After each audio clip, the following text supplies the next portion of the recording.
A Colorado judge has denied prosecutors' request to block release of the autopsy reports of Shanann Watts and her two daughters. Investigators say Chris Watts, the husband and father, killed the three and dumped their bodies at an oil company work site. Shanann was pregnant.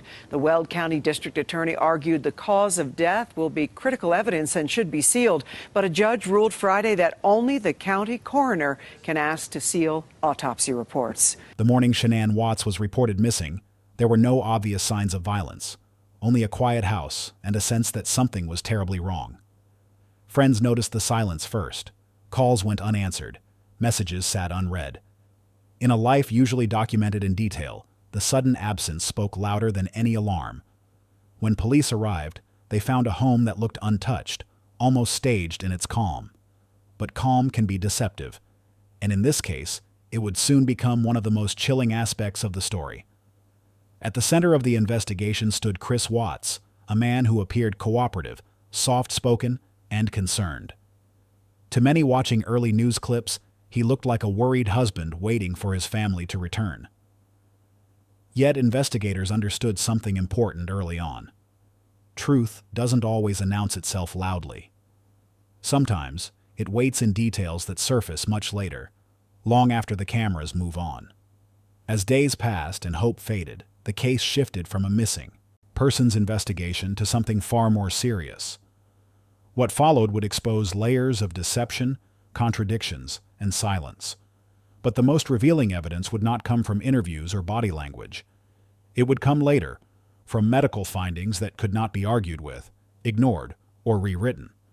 The autopsy would eventually become a silent witness, documenting facts without emotion, bias, or fear. It would answer questions Chris Watts could not, and reveal realities that public statements tried to hide. In true crime, bodies often tell stories when people refuse to, and this case would be no exception. As you listen, remember that every detail matters, especially the ones that seem small at first. If you appreciate careful, respectful storytelling that focuses on truth over speculation, take a moment to like this video and subscribe to Cold Truth Archive's True Crime. Sharing the story helps keep facts alive, even when time tries to bury them. What Shanann Watts' body revealed would change the narrative forever, and this was only the beginning. When investigators finally located Shanann Watts' body, the focus of the case shifted from searching for answers to confirming truths. At this stage, speculation was everywhere, but law enforcement relied on procedure, not rumor. The autopsy would be conducted methodically, following strict medical standards designed to speak where witnesses could not.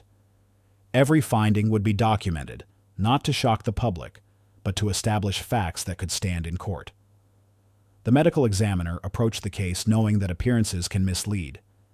There were no dramatic scenes left behind to explain what had happened. Instead, the body itself became the primary source of information.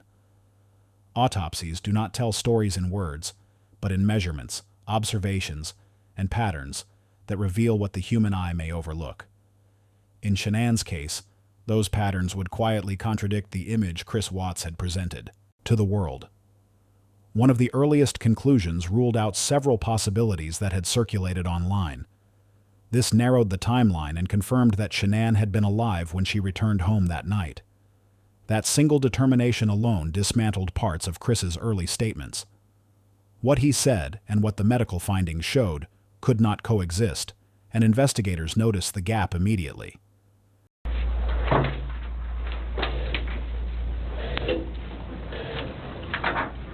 So I brought Graham in here because we want to talk to you about the results, okay? Okay. So, it is completely clear that you were not honest during the testing, and I think you already know that. You did not pass the polygraph test. Okay. Okay. So now we need to talk about what actually happened. And I feel like you're probably ready to do that. I didn't lie to you on that polygraph, I promise. Chris, I know. Chris, stop. It's time. Just stop for a minute. Take a deep breath. I want you to take a deep breath right now.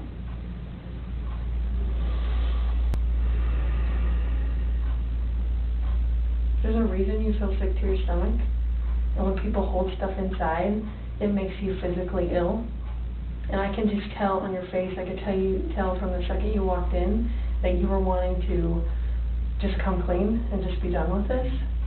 And I appreciate that because you knew sitting down in that chair that you weren't going to pass today, and you knew I was going to find out because I told you that.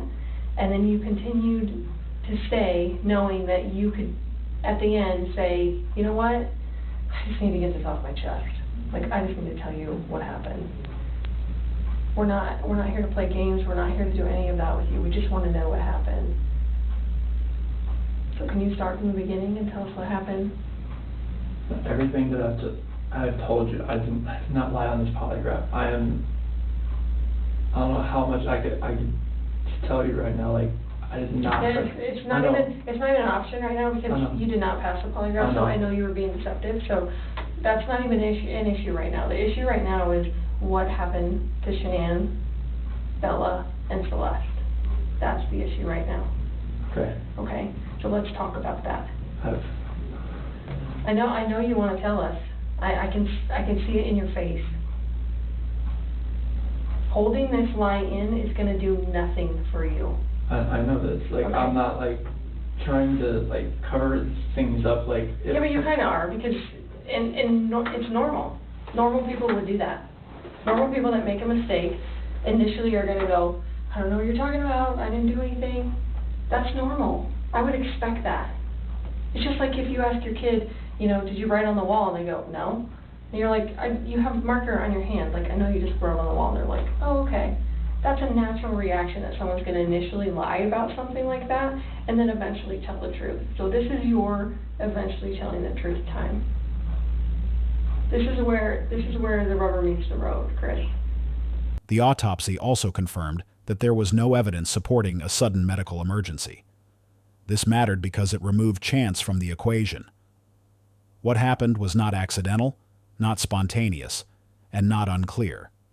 The cause pointed toward deliberate action, even though the details remained clinical and restrained.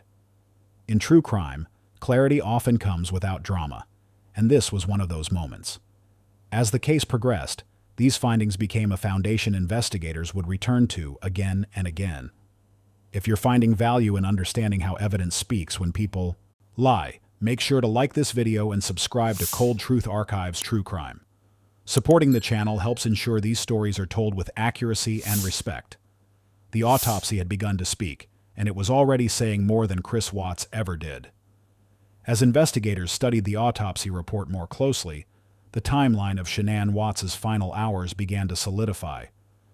This was where medical evidence quietly dismantled any remaining ambiguity. The body revealed signs that aligned not with chaos, but with control. Whatever happened occurred in a confined window of time, in a setting that suggested familiarity rather than intrusion. That distinction mattered, because it ruled out the presence of an unknown attacker and narrowed focus back to the person who had been with her last. Chris Watts' statements were now under increasing scrutiny. He had described emotional conversations, arguments, and moments of uncertainty. But the autopsy did not support a sudden, explosive confrontation. Instead, the findings suggested a calculated sequence, one that required proximity and intent. Investigators understand that the body often preserves the truth of timing better than memory ever could, and here, timing was everything. Another critical element was the absence of defensive indicators that would normally suggest a prolonged struggle. This did not mean Shanann had no awareness of danger, but it pointed to how quickly events unfolded. That realization reframed the narrative entirely. What the public imagined as a dramatic moment was, in reality, disturbingly quiet. Silence, in this case, was not peaceful. It was deliberate. Medical conclusions also helped investigators reconstruct how Chris Watts managed to present himself so convincingly in the early days. The lack of outward chaos supported the illusion of normalcy he displayed on camera. But behind that appearance was a sequence of actions that only make sense when examined through forensic evidence, rather than emotion. This chapter of the story reminds us why autopsies matter. They don't speculate. They don't exaggerate. They simply record. And in doing so, they expose truths that words cannot hide. If you value evidence-based storytelling and want more cases broken down with clarity and care, Take a moment to like this video and subscribe to Cold Truth Archive's True Crime. Your support helps keep the focus on facts. By this point, the autopsy was no longer just a report. It had become a timeline, and it was closing in. As the investigation deepened, the autopsy findings began to influence every decision investigators made. What stood out was not just what was present, but what was absent. There were no indicators that supported a chaotic altercation or an impulsive act driven by panic. Instead, the medical evidence pointed toward a controlled sequence of events, carried out with unsettling calm. For detectives, this reinforced a growing belief that the truth was far removed from the emotional story Chris Watts had tried to sell. The condition of Shanann's body allowed medical experts to narrow the window of time in which her death occurred. This timeline aligned precisely with the hours Chris claimed were ordinary and uneventful. That overlap was impossible to ignore. Each medical conclusion tightened the boundaries around his account, leaving less and less room for alternative explanations. In true crime investigations, timelines are unforgiving, and this one left no place to hide. Another quiet but powerful detail emerged from the examination: the lack of evidence suggesting a prolonged struggle. This did not erase the reality of fear or betrayal, but it challenged public assumptions about what that final moment looked like. The truth, as the autopsy suggested, was disturbingly efficient rather than dramatic. That realization changed how investigators viewed Chris Watts's personality, not as someone who lost control, but as someone who exercised it. These findings also helped explain his behavior after the disappearance. His calm demeanor, his composed interviews, and his insistence that nothing was wrong now appeared less convincing. The body had already contradicted him. Medical evidence doesn't respond to charm, emotion, or performance. It simply exists as fact. By the time investigators reached the later sections of the autopsy report, the case against Chris Watts was no longer built on suspicion, but on convergence. Independent pieces of evidence were beginning to align, and the medical findings sat firmly at the center. What the body revealed did not exist in isolation. It matched digital records, movement data, and witness timelines with chilling precision. This is where the investigation shifted from questioning to confirmation. One of the most significant aspects was how the medical conclusions fit seamlessly with Chris's actions in the hours that followed. His early morning movements, previously explained as routine, now appeared calculated.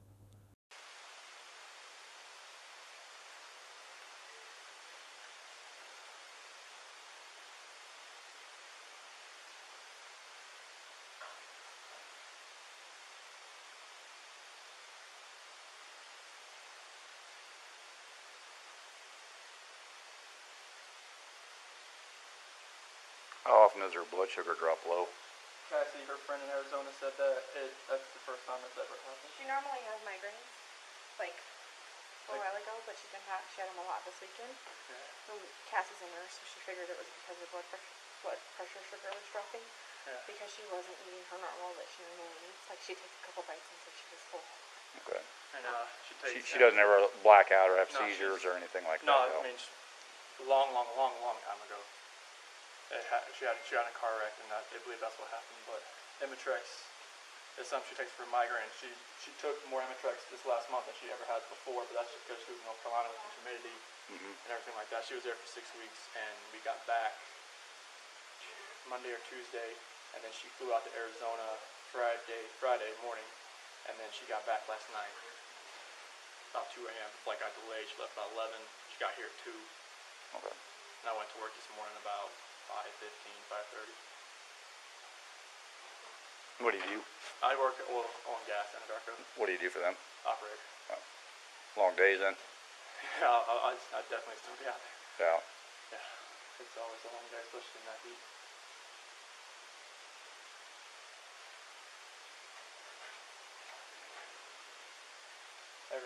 There's no off text messages unless Can you look at your camera to see from your security system to see when she left?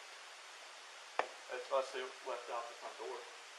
Because you told me that she went on a play date with the girls, and then That's what she told me. Addie said you told her that Yeah, she went with some friends. She went to go to a friend's house with the so I knew they weren't at school. Addie said you told her that she left in the middle of the night. Oh no, she didn't leave in the middle of the night, no. Yeah. Where do you kids go to school at? Primrose and Vista Ridge. Danny wants to talk to you. Okay. Hey. Yeah.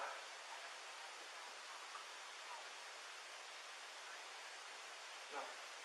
Yeah, she said she was at her friend's house. That's what she told me she was going to do. Nicholas. I have no clue at whatsoever why she wouldn't take her cell phone.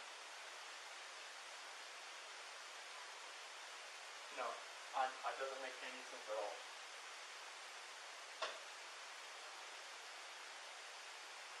She didn't leave out the front door, I can't see it. Well, yeah, I can look at that and see. But it's so random because it goes off and on here lately. It gets false trips because it told me it was open when I got here.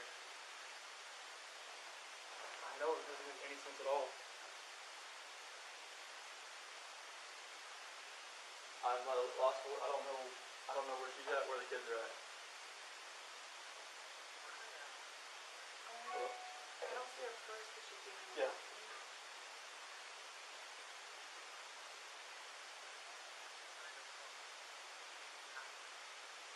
Only people that are out of state that she would contact would be in Arizona, be Cash and Josh, and she's not there.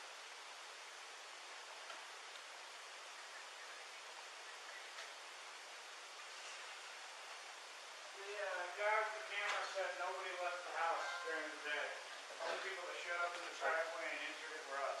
I can look. What's that? Your neighbor's camera. Your neighbor, he has cameras, he said that the only people that left the house were you in the morning and then drove or shut and then Me. that's all he has. I dropped her off. Okay. But we left and then just, okay. I'll see if I can get on that USA app or Chase app, see if I can get on it, please. I'll see. I will. Alright, here's Nikki. Hello.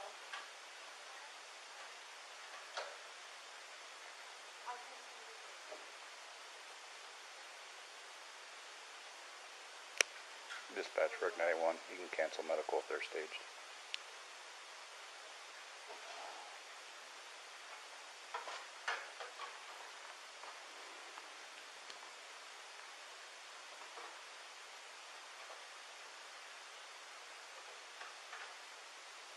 Versus